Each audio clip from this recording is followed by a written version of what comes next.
Hi you guys, welcome back to my YouTube channel. If you are new here, welcome, and if this video is popping up on your phone or computer or timeline or whatever for the first time, I hope that you learned something or that this video increases your faith.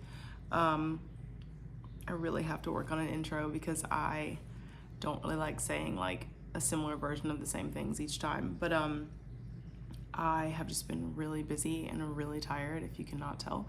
But it's important to me that I finish Genesis. Like, I think, like, I read it before, but as my life has gotten busier, this is gonna make sense for some people, but it's like as my life has gotten busier, I spend time like reading the Bible on my phone, or I'll be praying in my car. Like, a lot of my interactions with God have just looked different in this season of my life than they have in the past.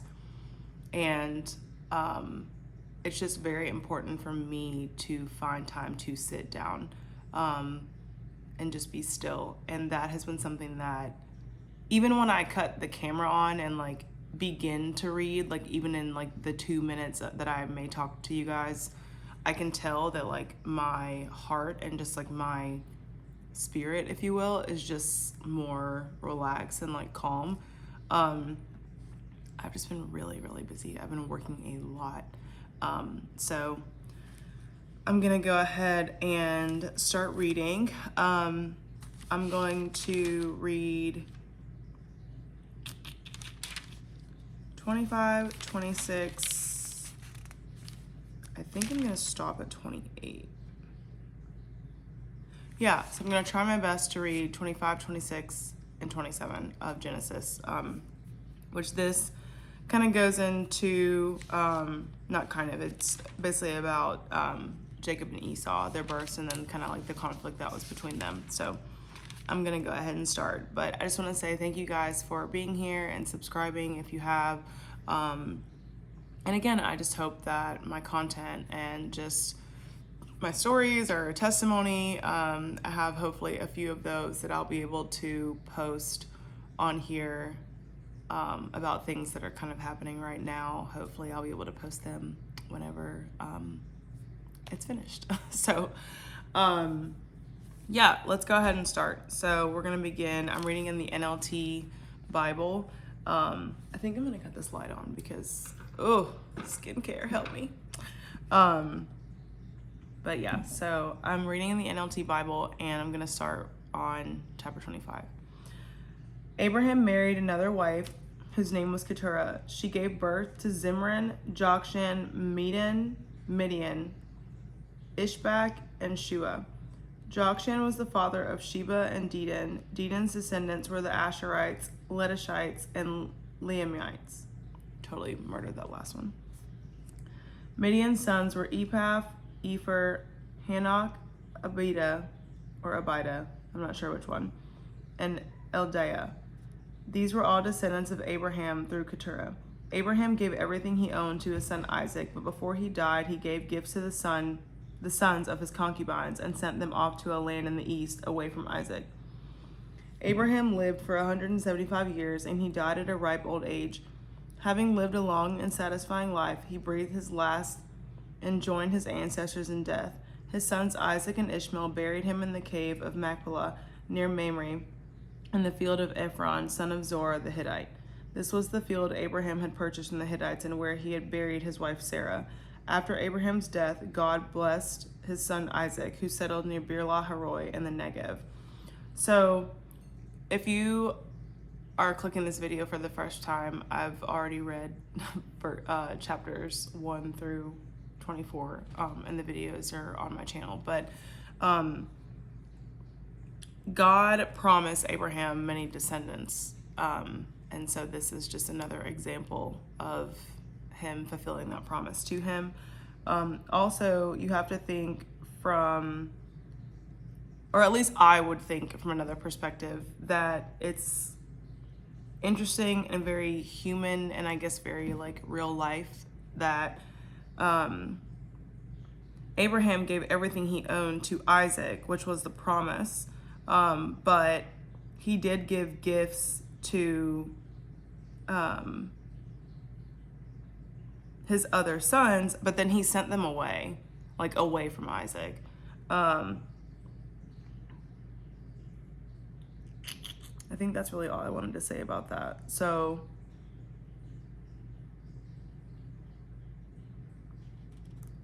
okay, and then I'll have more to say with what I'm about to read next, but it's like Abraham had these people around him, like his only sons, like his family around him, but Isaac was basically the one that like got everything, if you will. So then he gave Isaac his inheritance, and then he gave everybody else gifts and like sent them away from his son Isaac.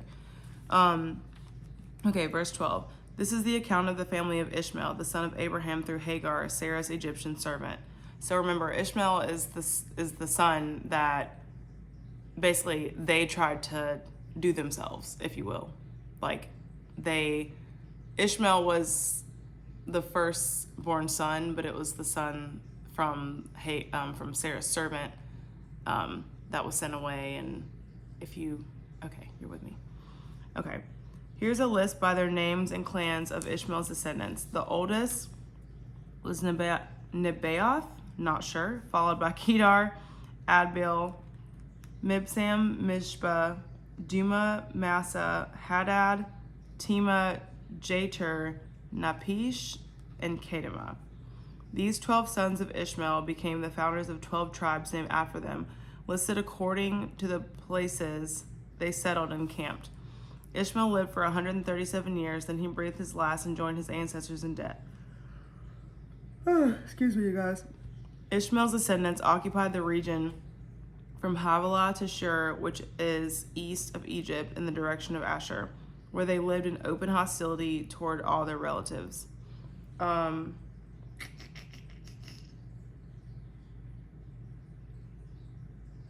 thought that was interesting because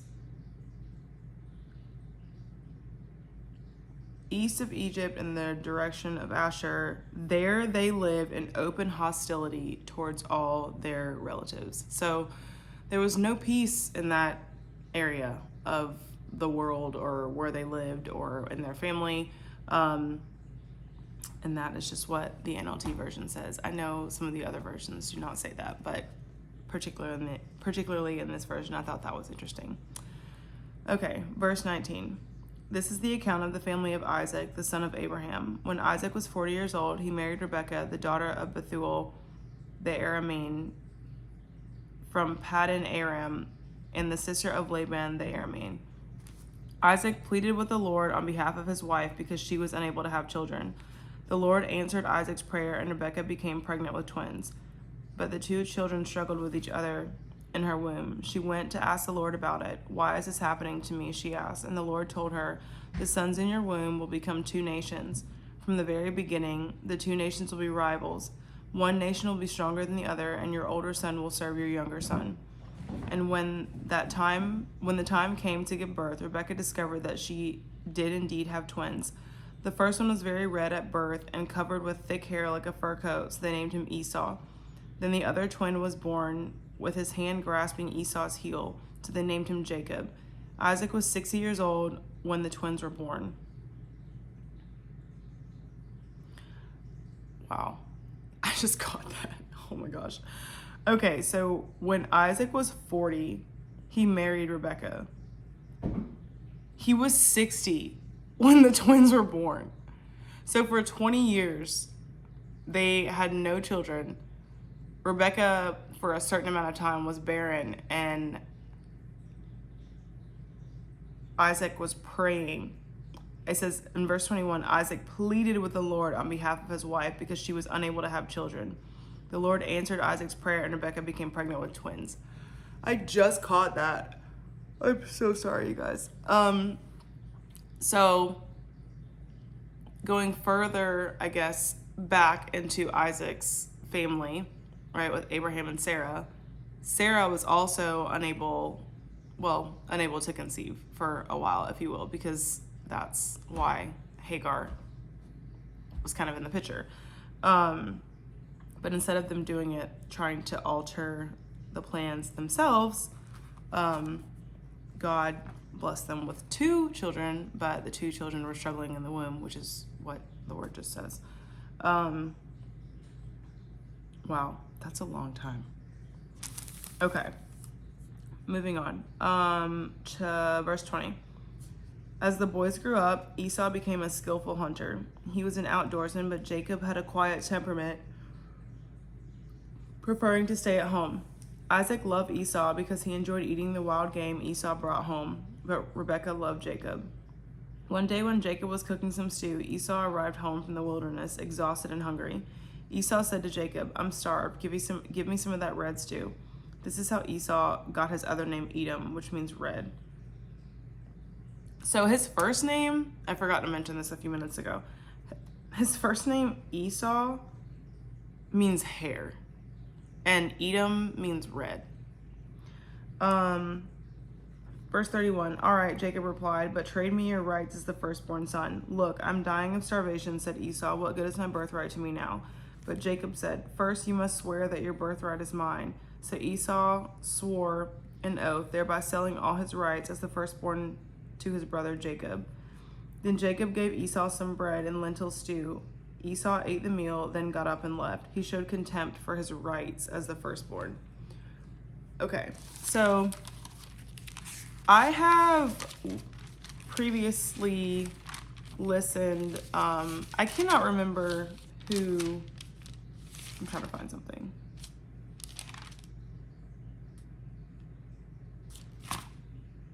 Okay, so remember, contempt is a feeling of like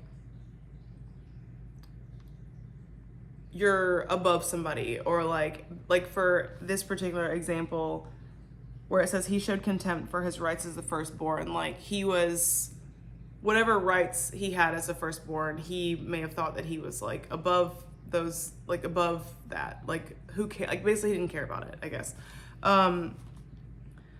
But one of the interesting things is that Esau, it says Esau became a skillful hunter. And if you're a skillful hunter, how are you dying of starvation? Because your whole skill or job, if you will, is to hunt game. So if anybody should have food, it should be you. That's just my 2 cents, if you will, right? And so Isaac loved Esau because he enjoyed eating the food that Esau brought home, and Rebekah loved Jacob because Jacob was like inside more with his mom, right?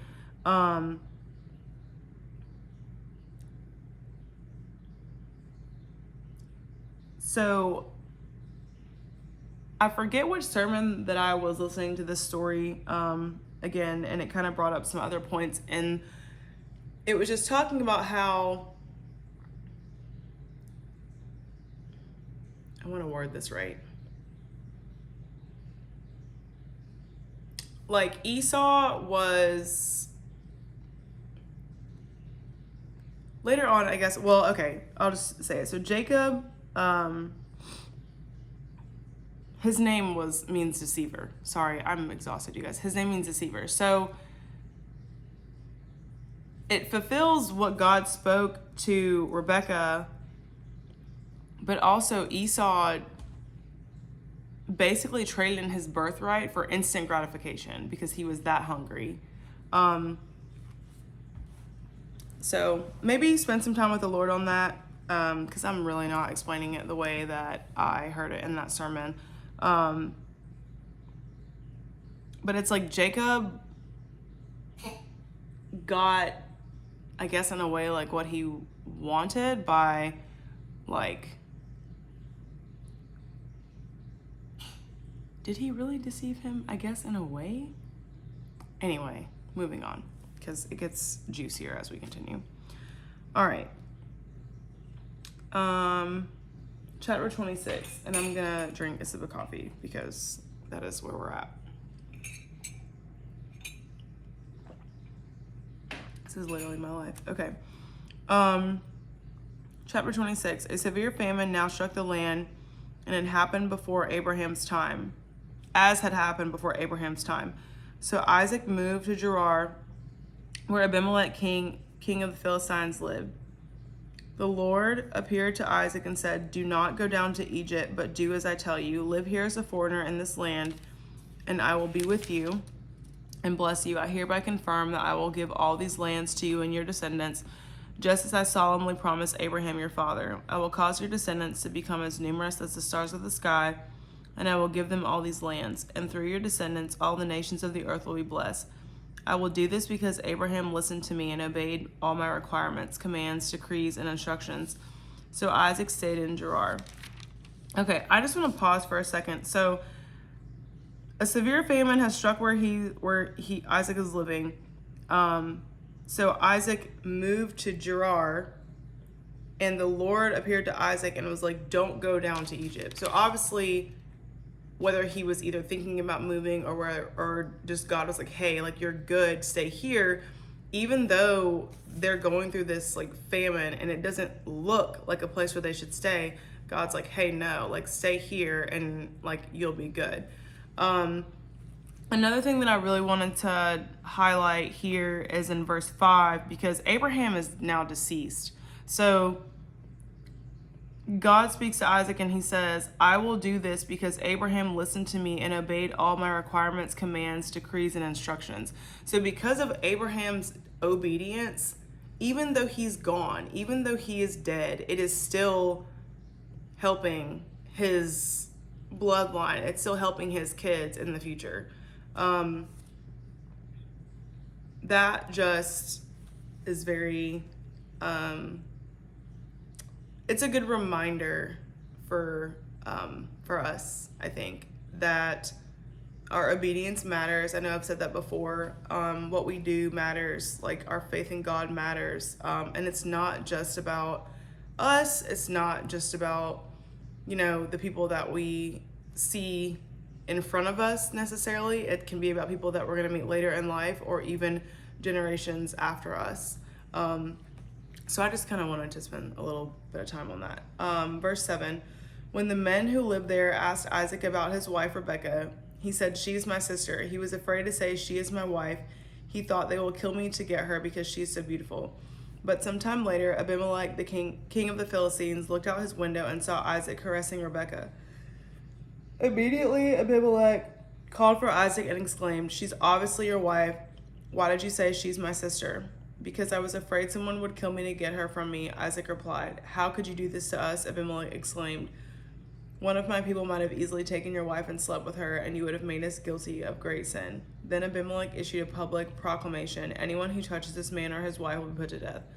So, all I gotta say is some of these men had really good looking wives, because clearly, like, I think this is the third time so far in Genesis.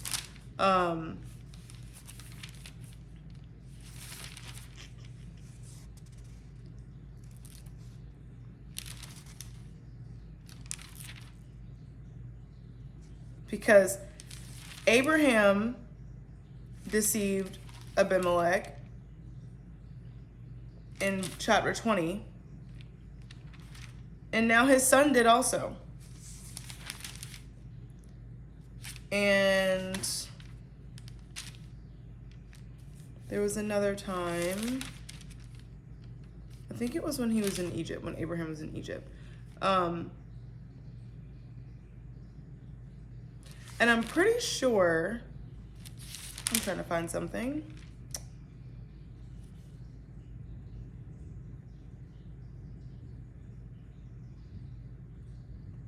Okay, so in chapter 21, this is good. So in chapter 21, verse 23, Abimelech and Abraham are having a conversation basically, and he acknowledges to Abraham, "God is obviously with you," and he's like, "Swear to me in God's name that you will never deceive me, my children, or any of my descendants. I have been loyal to you, so swear that you'll be loyal to me in the country where you're living as a foreigner." So God even fulfilled that, because it wasn't, I guess the finding out that Rebekah was Isaac's wife was not as extreme as some of the other cases. Like, it wasn't where like God had to send them a dream or speak to them and say, hey, like that's not your, we got to get out of the bed, it just, he was able to see them interact and knew that that was his wife. Just thought of that. All right, that's actually pretty cool. Not that, but the fact that that's what I just thought about is what I meant. Anyway, okay. Let's see. We're on verse 12. When Isaac planted his crops that year, he harvested 100 times more grain than he planted, for the Lord blessed him. He became a very rich man, and his wealth continued to grow. He acquired so many flocks of sheep and goats, herds of cattle, and servants that the Philistines became jealous of him. So the Philistines filled up all of Isaac's wells with dirt. These are the wells that had been dug by the servants of his father Abraham. Finally, Abimelech ordered Isaac to leave the country. Go somewhere else, he said, for you have become too powerful for us. So Isaac moved away to the Gerar Valley, where he set up their tents and settled down. He reopened the wells his father had dug, which the Philistines had filled in after Abraham's death. Isaac also restored the names Abraham had given them. Isaac's servants also dug in the Gerar Valley and discovered a well of fresh water, but then the shepherds from Gerar came and claimed the spring. This is our water, they said, and they argued over it with Isaac's herdsmen. So Isaac named the well Esek, which means argument. Isaac's men then dug another well, but again there was a dispute over it, so Isaac named it Sitnah, which means hostility. Abandoning that one, Isaac moved on and dug another well. This time there was no dispute over it, so Isaac named the place Rehoboth, which means open space. For he said, at last the Lord has created enough space for us to prosper in this land. From there, Isaac moved to Beersheba, where the Lord appeared to him on the night of his arrival. I am the God of your father Abraham, he said. Do not be afraid, for I am with you and will bless you. I will multiply your descendants, and they will become a great nation. I will do this because of my promise to Abraham, my servant. Then Isaac built an altar there and worshipped the Lord. He set up his camp at that place, and his servants dug another well. All I can think about is how much effort it takes to dig a well. I've never dug a well, but that's got to be a lot of work. That's all I'm going to say.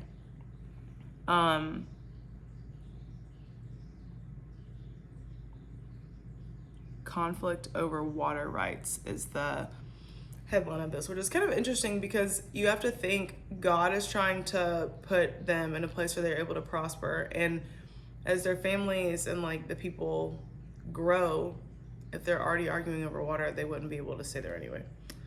Okay. Verse 26. One day, King Abimelech came from Gerar with his advisor, Ahuzath, and also Phicol, his army commander. Why have you come here? Isaac asked. You obviously hate me since you kicked me off your land. They replied, we can plainly see that the Lord is with you, so we want to enter a new sworn treaty with you. Let's make a covenant. Swear that you will not harm us, just as we have never troubled you. We have always treated you well, and we sent you away from us in peace. And now look how the Lord has blessed you. So Isaac prepared a covenant feast to celebrate the treaty, and they ate and drank together. Early the next morning, they each took a solemn oath to not interfere with each other. Then Isaac sent them home again, and they left in peace. That very day, Isaac's servants came and told him about the new well they had dug. We found water, they exclaimed. So Isaac named the well Sheba, which means oath. And to this day, the town that grew up there is called Beersheba, which means well of the oath. At the age of 40, Esau married two Hittite wives, Judith, the daughter of Beeri, and Basmath, the daughter of Elon. But Esau's wives made life miserable for Isaac and Rebekah. Okay, so I also think it's interesting that Abimelech keeps like going back to these like men of God, and it's like, hey, I'm back. By the way, please don't deceive my family. Hey, I'm back. By the way, please, make a covenant with me that you won't harm us. Like, he just seems a little sketch to me. That's just me personally. So, and then, okay, so Esau married two Hittite wives. And it says Esau's wives made life miserable for Isaac and Rebekah. This whole marrying two people thing, that is just not what he wants us to do. And it's pretty clear, but I I can't imagine that would work out. I can't imagine that would ever work for anybody, if I'm being honest. It's just that's a lot of people in a very small space. So yeah, okay, chapter 27. One day when Isaac was old and turning blind, he called for Esau, his older son, and said, "My son." "Yes, father," Esau replied. "I am an old man now," Isaac said, "and I don't know when I may die. Take your bow and a quiver full of arrows and go out into the open country to hunt some wild game for me. Prepare my favorite dish and bring it here for me to eat. Then I will pronounce the blessing that belongs to you, my firstborn son, when I die." But Rebekah overheard what Isaac had said to his son Esau. So when Esau left to hunt for the wild game, she said to her son Jacob, "Listen, I overheard your father say to Esau, 'Bring me some wild game and prepare me a delicious meal. Then I will bless you in the Lord's presence before I die. Now, my son, listen to me. Do exactly as I tell you. Go out to the flocks and bring me 2 fine young goats. I'll use them to prepare your father's favorite dish. Then take the food to your father so he can eat it and bless you before he dies.'" "But look," Jacob replied to Rebekah, "my brother Esau is a hairy man, and my skin is smooth. What if my father touches me? He'll see that I'm trying to trick him, and he'll curse me instead of blessing me." But his mother replied, "Then let the curse fall on me, my son. Just do what I tell you. Go out and get the goats for me." So Jacob went out and got the young goats for his mother. Rebekah took them and prepared a delicious meal, just the way Isaac liked it. Then she took Esau's favorite clothes, which were there in the house, and gave them to her younger son Jacob. She covered his arms and the smooth part of his neck with the skin of the young goats. Then she gave Jacob the delicious meal, including freshly baked bread. So Jacob took the food to his father. "My father," he said. "Yes, my son." Isaac answered. "Who are you, Esau or Jacob?" Jacob replied, "It's Esau, your firstborn son. I've done as you told me. Here is the wild game. Now sit up and eat it so you can quickly give me your blessing." Isaac asked, "How did you find it so quickly, my son?" "The Lord, your God, put it in my path," Jacob replied. Okay, so I'm gonna pause real quick, because this is kind of a lengthy chapter. So not only is Jacob's mom helping him deceive his father, the Lord put it in his path. That man didn't kill no animals. His mom did that. But I think it's also interesting too, because Esau's wives were making life miserable. So when you think about, if I can't really say that, like, I think about like an inheritance, right? And so women are a very big part of a man's life, especially the wife, right? So I just don't know if like that inheritance would have like gone in a good place. It's kind of like when Abraham was giving his inheritance to, or was trying to find a wife for Isaac, and he was telling the servant, like, "Hey, just make sure he don't marry any of these chicks over here and like the Canaanites. Please, like, don't take my son." You know, I forget exactly where he said. Yeah, he was like, "Do not let my son marry any of these Canaanite women," and he was like, "And don't take him back where we came from." So, even Rebekah was like even kind of, I guess, like sacrificial of herself in a way, because Jacob was like, "Okay, well, my brother's hairy, I'm not." You know, they don't have the same voice, obviously, but his father's blind. So like they're 100% deceiving their dad, the father. And so he's like, "Well, if he finds out, he's going to curse me instead of blessing me." And so Rebekah's like, "If that happens, like, let the curse fall on me." So Jacob's like, "Okay." All right, moving on. So verse 21, "Then Isaac said to Jacob, 'Come closer so I can touch you and make sure that you really are Esau.' So Jacob went closer to his father, and Isaac touched him. 'The voice is Jacob's, but the hands are Esau's,' Isaac said. But he did not recognize Jacob, because Jacob's hands felt hairy, just like Esau's. So Isaac prepared to bless Jacob. 'But are you really my son Esau?' he asked. 'Yes, I am,' Jacob replied. Then Isaac asked, 'Now, my son, bring me the wild game, let me eat it, and then I will give you my blessing.'" Also, Rebekah knew what he liked. That's her husband. So, of course, she knows how to make him the food that he likes. Just, duh. All right. So Jacob took the food in to his father, and Isaac ate it. He also drank the wine that Jacob served him. Then Isaac said to Jacob, "Please come a little closer and kiss me, my son." So Jacob went over and kissed him, and when Isaac caught the smell of his clothes, he was finally convinced, and he blessed his son. He said, "Ah, the smell of my son is like the smell of the outdoors, which the Lord has blessed."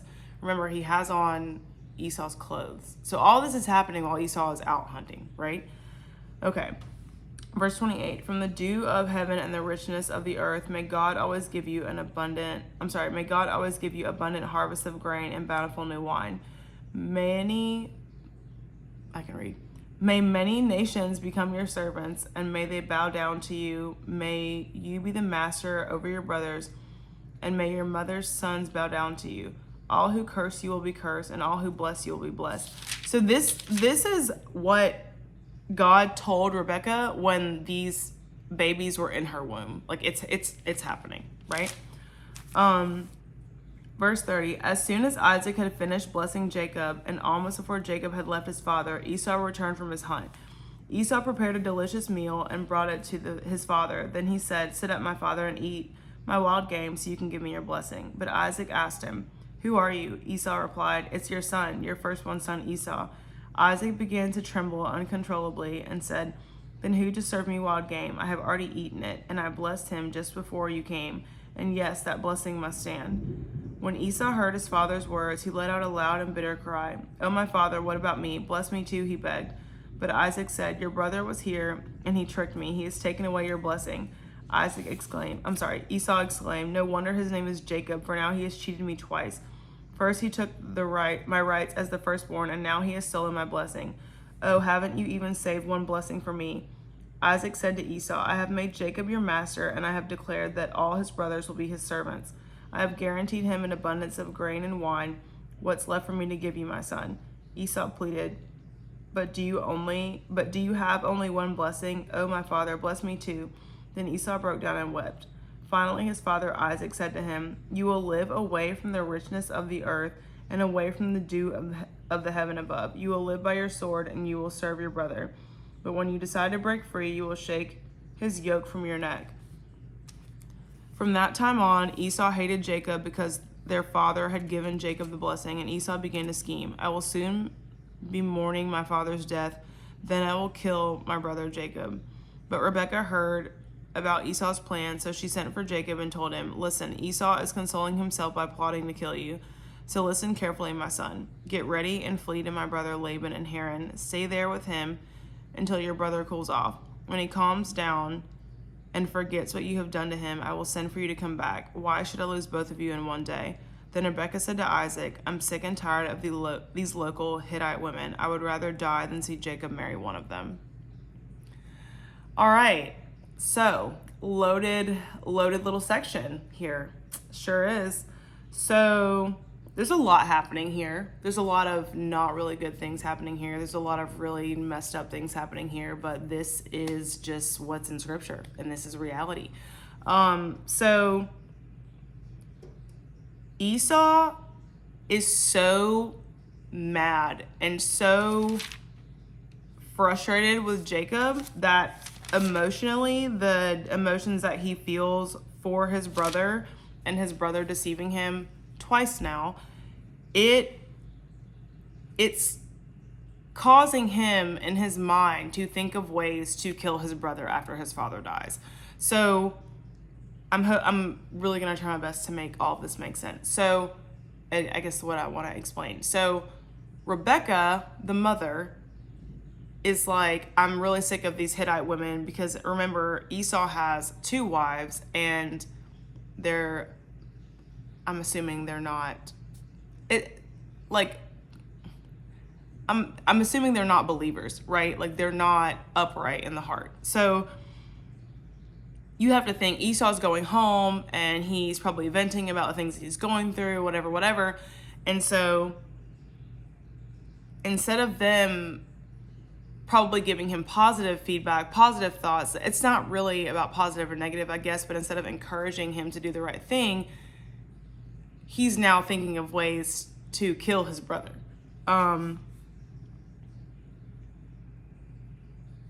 So Rebekah hears about the plans of Esau, and she tells Jacob, hey, you need to get ready to leave because you need to go to my brother's house and stay with him because your brother is so, basically, like in layman's terms, like your brother is so mad that he's plotting to kill you when his dad dies, when your dad dies.